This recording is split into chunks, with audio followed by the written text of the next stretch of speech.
Hello everyone. In this video we're going to be taking a look at a video that is part of an article here on CNN Tech that was published on April 20th. This is the first part. We will be looking at the video itself. In the next video I'm going to be doing, we'll be looking at the actual article. Exclusive. YouTube ran ads from hundreds of brands on extremist channels. By Paul Murphy, Kaya Urif, and Gianluca Mazzafori. Now, what's messed up is they're using this video to set the stage for censorship and how free speech is bad, and then they go into this fact of how, oh, look at what these companies did. And this is no different than the whole PewDiePie scandal. I mean, this is them trying to do their own instigation of an ad apocalypse on YouTube, and it's disgusting and it's sleazy, and it goes to show how CNN, because they can't win the information war by playing legitimately, okay, has to go and push this false narrative. So let's get into the actual video here and get things rolling. Let's start here. New York's Bryant Park on a beautiful day. And as Andrew McLaughlin, former director of public policy at Google, tells me, a perfect metaphor for the internet as we know it. Now what's funny is you got to bring this schmuck in from Google, one of the companies out there that's with its parent company, you know, doing it there and on YouTube. One of the worst censors on the internet of anyone right of Karl Marx. I mean, this goes to show what type of narrative they're trying to push. For the internet, we built this incredible common space. Platforms like Facebook and Twitter were created, blogging platforms where anybody could show up and speak. A virtual town square where freedom of expression would allow us to share our ideas, the good ones and the bad. Okay, yeah, and that's a good thing, because you know why? Sunlight is the best disinfectant. And when you have ideas being openly discussed, the good ones rise to the top and the bad ones sink. This is how it's always been.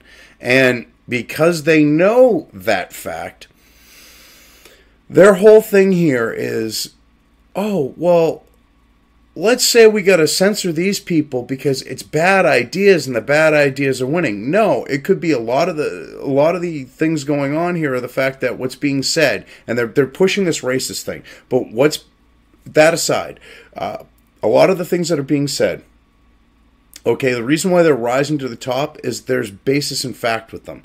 And when you're dealing with cultural Marxism, okay, you can't have that be the case, because it will never have its ideas. Any form of Marxism, any form of socialism, any form of communism, the ideas will never rise to the top. At most, you might get, you know, middle floating and have mediocrity, but that's a very slim possibility. The idea, though, of the marketplace of ideas was that as people came to the square, they would hear the racist and they would hear the anti-racist. Jesus Christ, you listen to how high his voice goes, okay? When someone's voice cracks like that, it's usually because, let's put it this way. Anyone who saw the latest interface between Ross and Mr. Medicare with the, you know, the kid diddler that Ross is, when his voice cracked, he knew that he was full of shit and he was lying. And this is no different, okay? I mean, this is one of those, you know, he's trying to push something that he doesn't even believe. It's like, and they would gravitate towards the true. But that might have been idealistic. Yeah, okay, so the anti-racist and the racist ideas, and they might gravitate towards the truth. And now they're saying, well, that's a bad idea. Okay, why? Because your identity politics, progressive bullshit isn't the truth? People are different, you know, by grouping, you know, and you can have differences within, you know, say, an ethnic group, okay, or, say, a unique culture. Okay, you can have differences within that, and that's what they don't like, and that's what they're considering racist. Economists for 100 years have had this principle, which is called the tragedy of the commons, that says if you have a common space, a park, and anybody can go and use it without controls, the tragedy will be that that space gets trashed. Fast forward to the internet today. Social networks promise to democratize information. But in the last year, Russians have bought ads on Facebook to target voters, aiming to sway an election. Okay, now I love this. They make this park analogy here. Okay, and it'll get trashed. Trashing would be flame war shit, okay? A difference in opinion, a difference in idea, okay? Someone presenting facts that contradict your narrative, okay, is not trashing a place. And for you to say, oh, this is a bad idea, and then swing right into Russia here, CNN, okay, is disgusting. Because what did they spend? Low six figures, the supposed Russians, on advertising, and you're going to try to say that $100,000 or whatever the hell it was ridiculous, swayed the election. Oh, and you wonder why you've earned the name fake news. This is ridiculous. I mean, because they're literally trying to say, oh, well, free speech is toxic. But they don't want to use the toxic word because then people can instantly go, oh, yeah, this is SJW bullshit. But that's what they're getting at. An army of bots is spreading propaganda through Twitter. Oh, you mean the Soros bots that push the leftist ideology? And on the note of this bots crap, when you're labeling a shit ton of legitimate people, actual people, as bots, your narrative still will not float, which is exactly what has been done here. Because if you actually go look at the supposed bot list, okay, there's an overwhelming number of legitimate, real people being classified as a bot. Okay, so to try to say that, oh yeah, there's bots, and the only bots who get a free pass on Twitter are like the ones that are being, run by, Media Matters, George Soros, and the like. So keep talking out your ass here. And hate speech is going viral, turning offline. The virtual town square is getting overrun. Okay, sorry, but there's one slight problem. Bitch, there is no such thing as hate speech, okay? There is free speech or no free speech, okay? Because all speech is protected, okay? Unless you're talking, say, a call to action, all right? But if I want to say, you're a feminazi douchebag, progressive, psychopathic bitch, that's my opinion, and you might call that hate speech, but it's not. So, you know what? Saying that, a particular religion, if you say, trucks of peace and associate with a particular religion, that's not hate speech. Okay, if you point out the fact of, child grooming by said religion, people who subscribe to said religion, that's not hate speech. That's fucking fact. But that's what you're trying to call hate speech. Okay, I bet you would probably try to consider Count Dankula's cute little pug, Zig Heiling as like hate speech. Because the UK thought it was. The racists can attach their racist and abusive speech to every single tweet, every single post. You can create a fake account. So in the public square... Oh, whoa, bullshit. Because I'll tell you right now, by pointing out my views, because of the algorithms on Twitter, and I mean, I'm banned from there now, but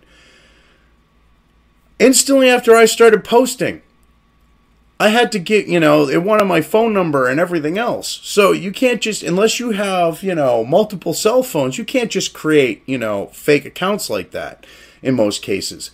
And then the fact is you can't attach yourself to every tweet. And if someone blocks you, okay, on Twitter, it's not like you can really, tweet to them. You can't see their tweets.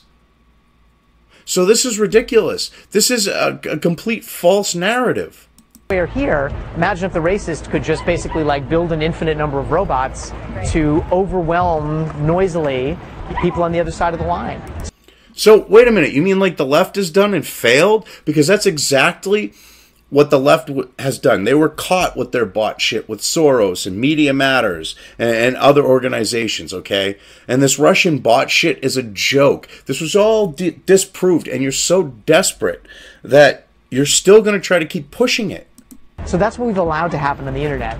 As a result, these platforms are falling into an uncomfortable role as the gatekeepers of content. And it's not just Facebook and Google. Internet backbone companies you probably haven't even heard of hold that power too.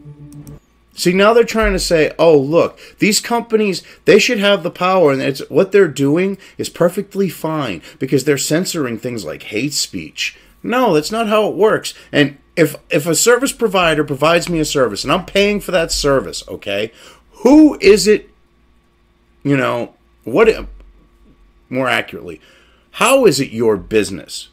So if I have Cloudflare hosting my website, what is that, you know, what is that a concern of yours? How is that a concern of yours? How is that your business?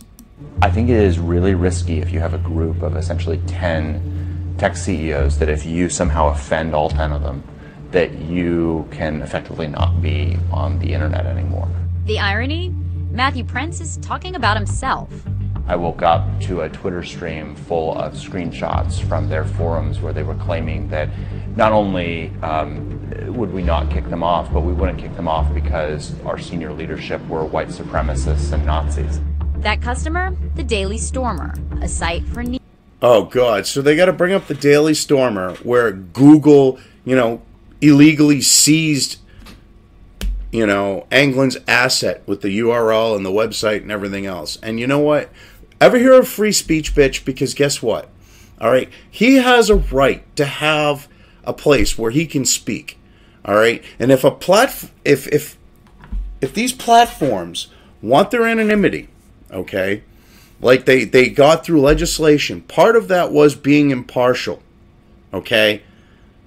Because their immunity from prosecution and ability to avoid, you know, civil liability for what's on their servers, okay, is due to the fact that part of that legislation says if they want that, they have to be impartial. So that means, and whether I agree with the Daily Stormer or not, which I don't, okay, they have a right to a platform. Google didn't have a right to seize their URL, okay? Neo-Nazis. We got to a point with this particular customer that we said, you know, enough is enough. We're going to terminate this customer. You might not. Yeah, and that's the thing. See, you shouldn't have the right to do that, because if you want to be protected, then you shouldn't be able to say, all right, get off, because you know what? I don't agree with the Daily Stormer. I'm not going to call them neo-Nazi. The name is kind of a play on things, okay? Anglin likes to aggravate people. He's a white identitarian. He's, you know, alt-right kind of, I don't want to say extreme, but he's on the far end of the alt-right spectrum. So, I mean, he still has a right to be platformed. And you're trying to make it sound like this is a good thing that he was deplatformed, and it's disgusting. Not have heard of Prince's company Cloudflare, but it's essentially a backbone of the internet. They help sites run faster, and they protect them from attacks online. 2.8 billion people pass through their network every month, according to Prince.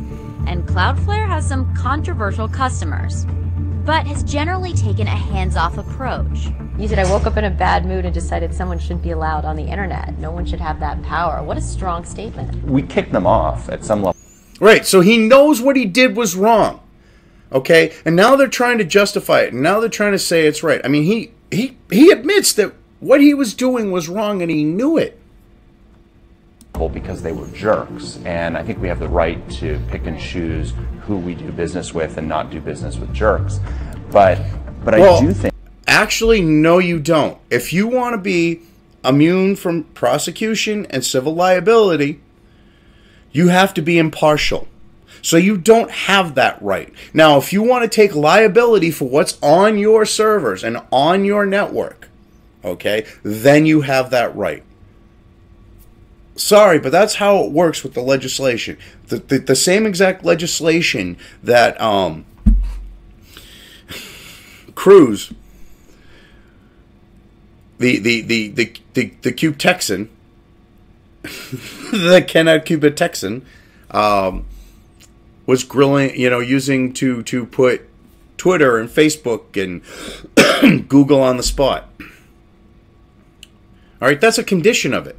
So You don't have that right unless you want to take liability. And I'm a libertarian saying this. And to me, if they want to take liability, they have every damn right to do that. But if they want those protections, they want special treatment under the law, then they must comply. Otherwise, they can go sit and spin. I think it's important for us to have a conversation about what the responsibilities of the plumbers are on the internet. There's always been this narrative that we're the pipes, you know, the information. Okay, yeah, your responsibility is to keep the pipes flowing and nothing more. That's it. End of story. Unless there's illegal shit going on, which in the case of the Daily Stormer there wasn't. There was some really crass, politically incorrect humor that pointed out the fact that the girl died of a heart attack and not the impact of a car. Yeah. I mean, this is ridiculous. And I can't believe I'm defending, you know, the alt-right and the Daily Stormer like I am here. I mean, but I'm a free speech absolutist. So I got to, you know, if I'm going to be consistent in my views, I got to even defend people and sites like that. It goes through us. We're not responsible.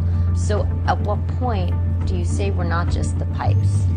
We've always thought if the deep infrastructure of the internet was making editorial decisions, that felt wrong. While there may be little sympathy for New Well, that's because it is wrong.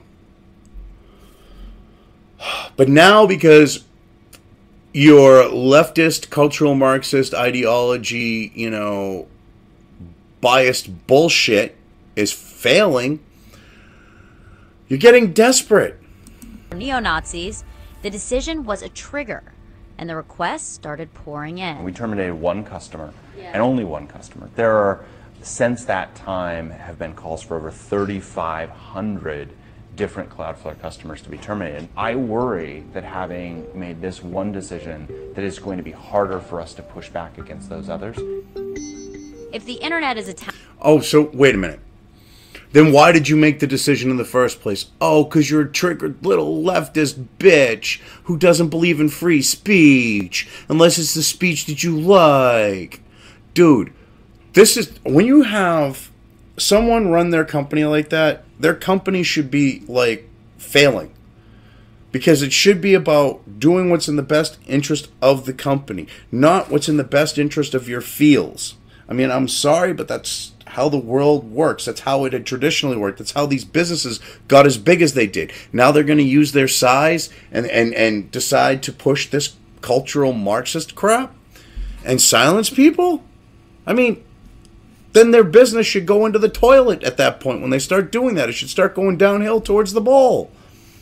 town square, you could call Twitter your megaphone, amplifying voices, shaping the conversation.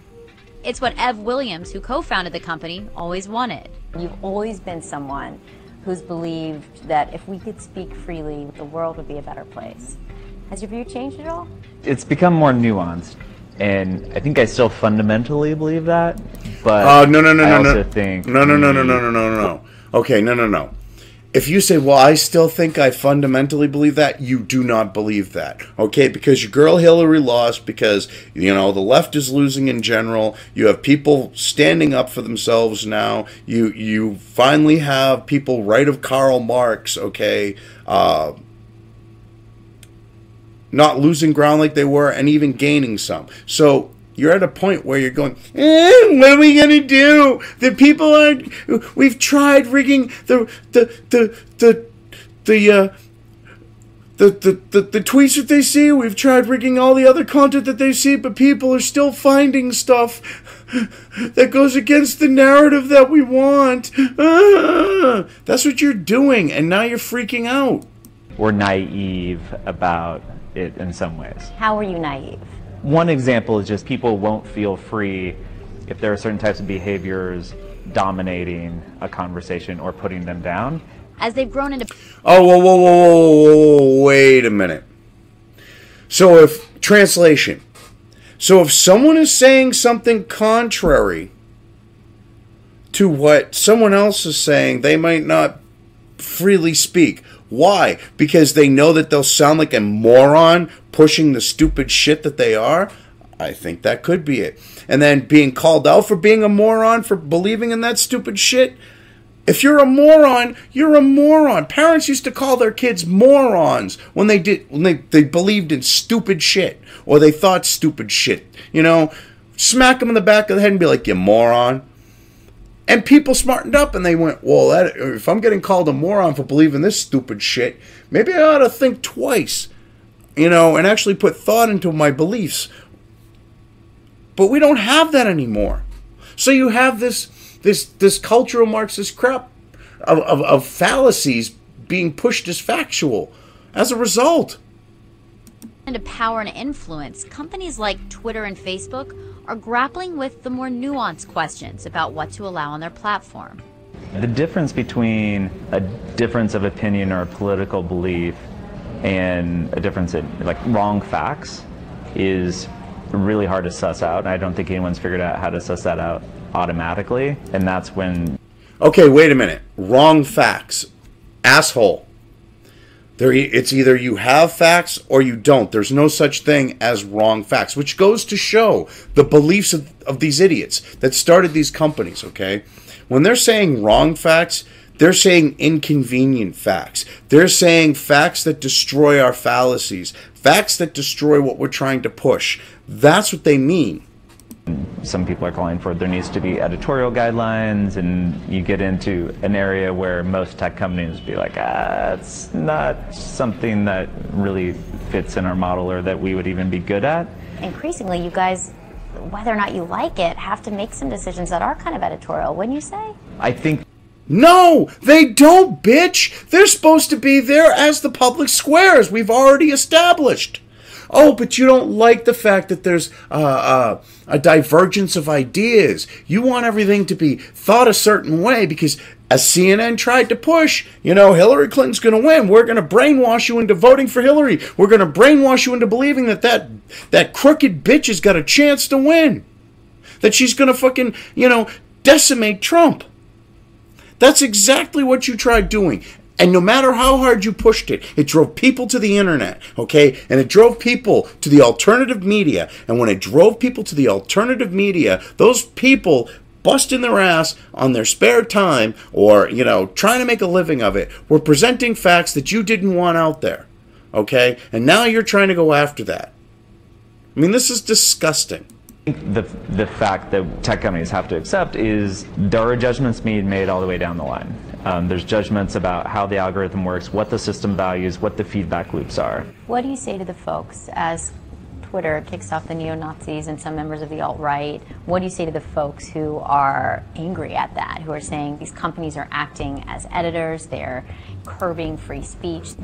Okay, so basically, because I'm one of the ones who was kicked off, this bitch just insinuated that I'm either alt-right or a fucking neo-Nazi. Alright, you can go fuck yourself, you stupid bitch. Okay, because I'm neither. I'm a constitutionalist libertarian. And I get kicked off for my views.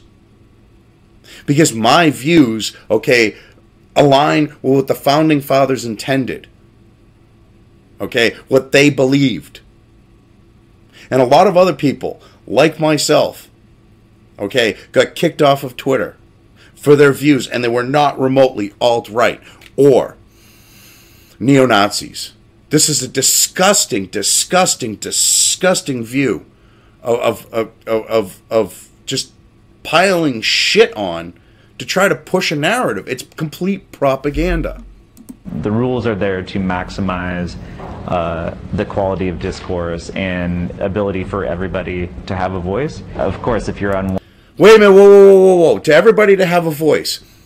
If you are censoring people, you stupid soy boy, fucking Silicon Valley cuck fuck. Okay? If you are censoring people, they don't have a voice. Oh my God, you are such a disingenuous, sleazy little fucker, or you are dumb as a goddamn stone. On one side versus, and you see that as censorship, I get that argument. I think the question is, are you adding value or not? In a politically polarized environment, that question of value is divisive. Tech companies are now facing questions about their own ideology.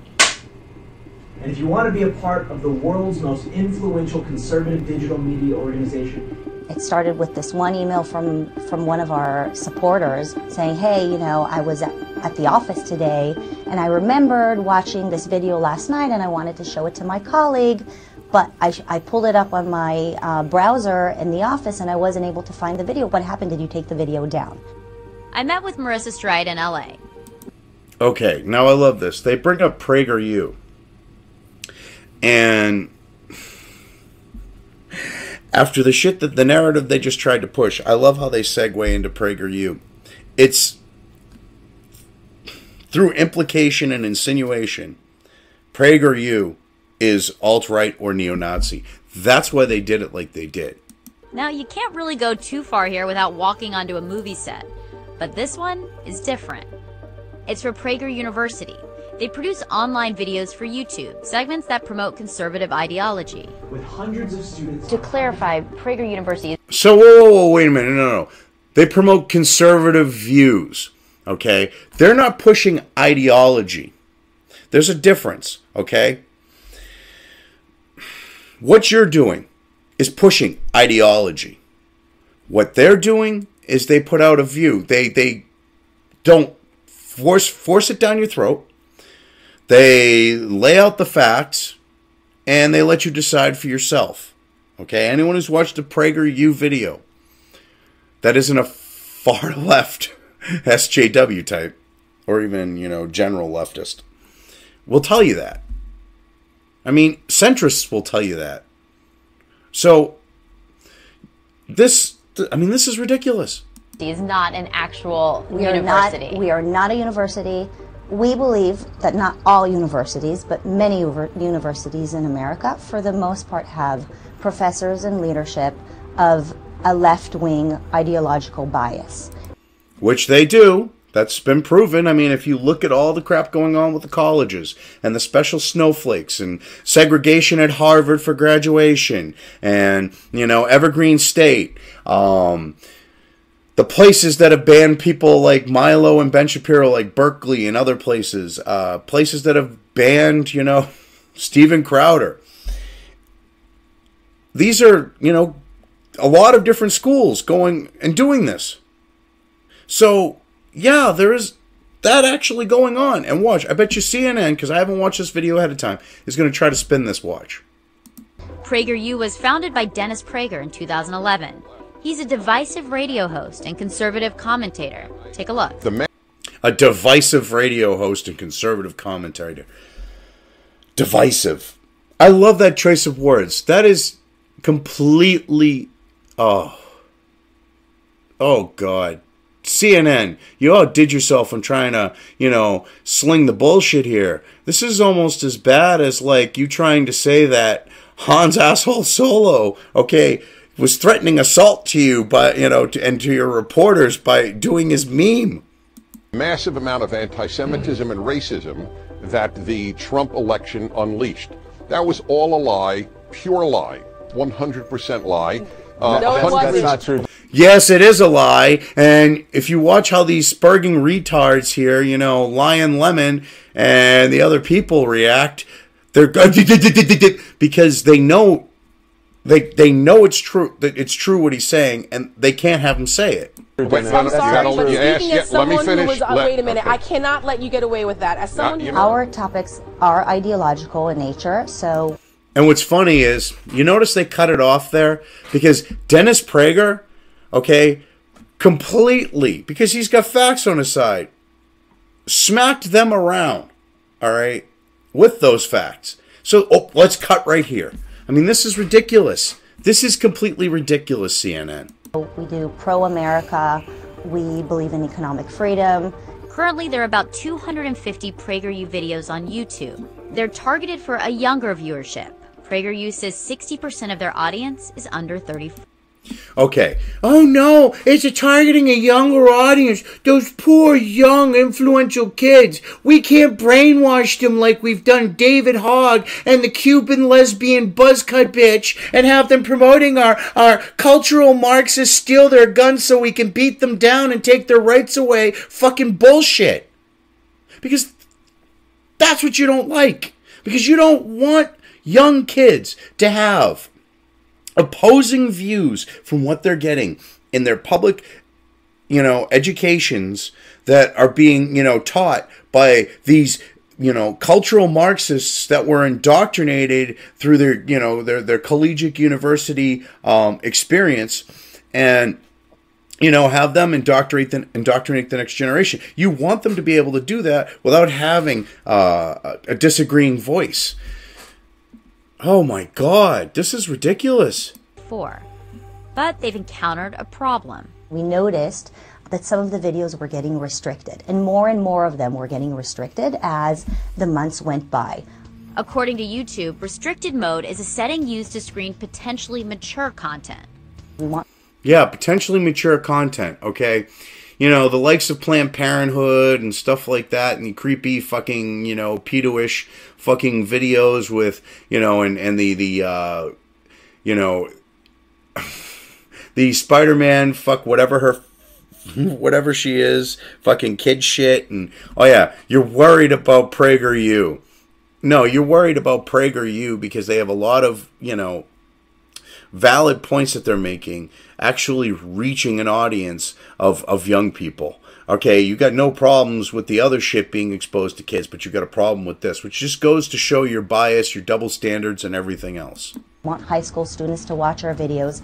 Most places of work and libraries, school libraries, will put restrictions on their browsers because they don't want young people or employees sitting at libraries watching pornography and violence. So they reached out to Google, which owns YouTube. And we kept going back to them and said, actually, if you're going to do a story, you should be factually accurate.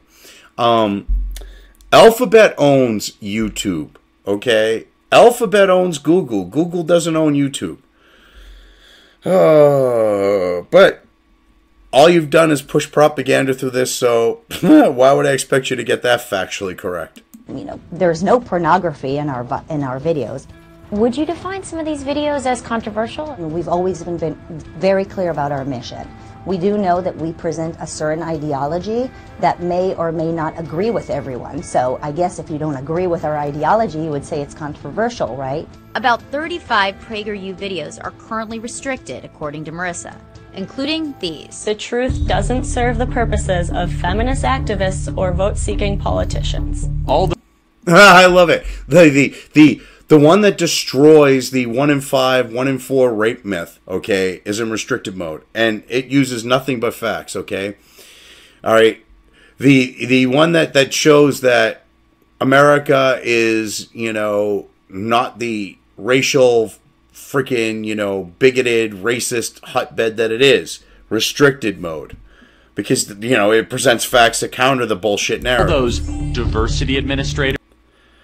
All right, and then the same, regardless of skin color and obviously gender and sexual orientation. And they depend for their livelihood, that means their paycheck, on creating victims. Right, which is true, and we can't have that fact out there. The sexes are different. Rather than trying to quash this reality, which can only lead to more needless confusion and suffering, not less, we should step back and marvel at it. So a video, I love this, that destroys the gender identity. It's a social construct. You can be whatever fucking gender you want. Wonderkin, if attack helicopter or whatever. It destroys that, presents the facts. That's in restricted mode. On its site, YouTube says it uses a combination of video titles, descriptions, metadata, and community guideline reviews to filter out potentially mature content. When asked specifically about PragerU, this is actually bullshit. They've been proven full of shit on this one. They specifically target people. This is ridiculous. Oh, it's the algorithm. The algorithm did it. The dog ate my homework. Google responded broadly in a statement. Giving viewers the choice to opt in to a more restricted experience is not censorship. In fact, this is exactly the type of tool that Congress has encouraged online. Okay.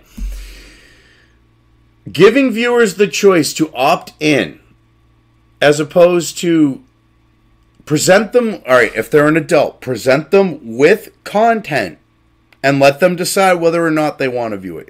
You're basically saying, well, if they have to go physically fucking look for it, because this is about restricted mode.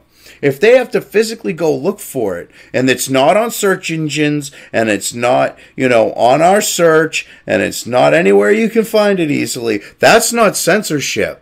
Okay? That's the type of tool Congress encouraged. Bullshit! Congress did not encourage you to put videos in restricted mode like that. You lying sack of shit. I would like to know who the spokesperson was for Google that said that. Because this is the biggest crock of shit right here. And now the question is Google the one who gets to decide what everybody gets to watch? Do you have an idea of what you guys would have to do to get those videos unrestricted, to make videos that wouldn't be restricted? My question is, do we need to change our ideology? I sure hope not. Which is exactly what Google wants. You either fall within the lines of the ideology, or we're going to hit you. And we're going to hit you hard. And we're going to keep hitting you. And we're going to keep doing it until you cave in. And you either stop pushing what stop pushing your content out with your beliefs in it. Or, start doing, makeup tutorials or whatever. You got to start doing that, or we're just going to keep beating you down. That's what the whole point of this is. While tech companies have the right to make these decisions, there's the question... Actually, no, they don't. This came out in Congress, and I love how you're avoiding this fact. Because if you remember, Cruz brought up the fact that these companies are impartial or they're not. And if they're not, they don't get the protections of federal law that allow for them to not be criminally prosecuted or, sued in a civil court. So, yeah. Oh, and then there's the fact that Google, it's, Alphabet, its children companies like Google and YouTube, have partial ownership by the United States government through In-Q-Tel, which is a U.S. intelligence-owned, venture capital firm that invested in all of the companies in question, invested in Alphabet, Google, through Alphabet, originally Google, but... owns part of Alphabet, and separately, because there are other companies, but Google and YouTube as part of that. They own part of Facebook. They own part of Twitter. So if you have a government-owned corporation that owns part of these companies, besides the fact that if they want their immunity, they have to meet those conditions that we've already discussed earlier, the First Amendment should apply, because if you have it's not a private company, it's government-owned. And it owns part of these companies that are censoring people. The First Amendment should apply on that note. And I love how you avoid, well, they're a private company. Well, technically, no, they're not. Of transparency.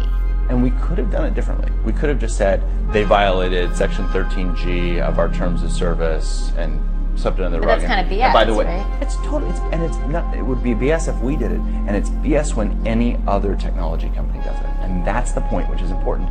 There are arbitrary decisions that get made in this, and there are editorial decisions that get made in this. We should own those editorial decisions. And then there's the fundamental question of what happens when people get kicked off. Those no longer allowed in the virtual town square. There's a principle that evil festers in darkness. And so one of the things you don't want to do is suppress racist speech. Oh my God.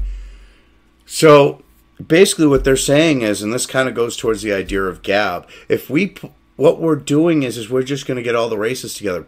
I'm on Gab. I'm not a racist. I'm not alt-right, but this bitch insinuated I'm either alt-right or a neo-Nazi because I got kicked off of Twitter. A lot of people get kicked off of Twitter are on Gab, Because basically what you're trying to insinuate here is anyone who isn't on these platforms, that isn't pushing the leftist ideology, that they got to be racists. I mean, this is ridiculous. In a world where they can just go elsewhere and do their evil in darkness. It is important for the world to see that if there are racists, we should see who they are. We should be able to find their speech. There's consequences to not only what we see online, but also what we don't see. So you have to think about, how do people see what? I think the product balance to be struck here is, can we find ways to elevate and suppress without censoring? Whoa. If you're suppressing someone's speech, no matter how you just tried to fucking, go with your soy boy fucking beta cuck fucking cock gobbling gay voice, You're trying to freaking... You seriously trying to say suppressing speeches and censorship? Oh, Jesus. Just listen to me on that one. If you're suppressing something, okay, you are censoring it. That's the bottom line. Nice try. Oh, my God. Oh, Jesus Christ. You've sucked a lot of cock, dude, haven't you?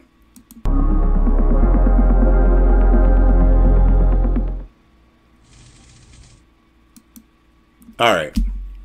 Now that we've got through this video, I mean, this just goes to show how far the left is willing to go, that they're going to label whatever they can, you know, alt-right, you know, neo-Nazi, and try to insinuate that PragerU leans along those lines. And then they bring up the videos that PragerU, and the ones that they brought up are identity politics videos that are in restricted mode. I mean, this is complete sleazy, disingenuous, scummy propaganda. And I love how they put this at the beginning of this video, of this article.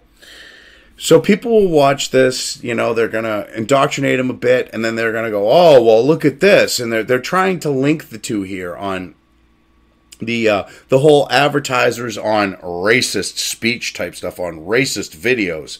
So now that we've gone through the video here, I'm going to set up and I'm going to do my second video on this article. So I'm just going to leave things here for now. If you liked this video, depending on where you are watching it, please give it an upvote or thumbs up. If you want to know when new content of mine hits the internet, don't forget to subscribe to one or more of my social media or video accounts listed here. Also, with YouTube, don't forget to ring that bell. You can find all of my video content on both BitChute and YouTube. This may not be the case with other places I upload to, but I will try to minimize this happening. You are always welcome to interact with me at any of these sites on the list, so feel free to do so. If you have anything you want me to cover in a video, when it comes to news or current events, send it right along to me. I will try to do my best to cover it. As always, thank you for watching.